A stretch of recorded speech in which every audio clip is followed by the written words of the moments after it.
Trung đoàn xe tăng 273 không phải là một con số, mà là một huyền thoại,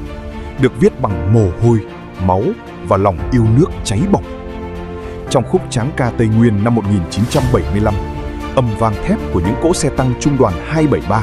vẫn vọng giữa đại ngàn, như tiếng gọi thiêng liêng của Tổ quốc, của lịch sử và của lòng tự hào dân tộc. Trung đoàn xe tăng 273 đã tham gia hàng trăm trận đánh lớn nhỏ với phong cách chiến đấu kiên cường, táo bạo, luôn biết vượt qua khó khăn bằng chính bản lĩnh thép và lòng trung thành tuyệt đối với Tổ quốc.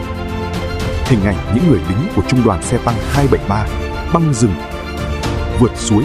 hiên ngang giữa đạn bom đã trở thành biểu tượng của ý chí không gì lay chuyển nổi, như một thanh kiếm thép góp phần làm nên những chiến thắng lịch sử mùa xuân năm 1975.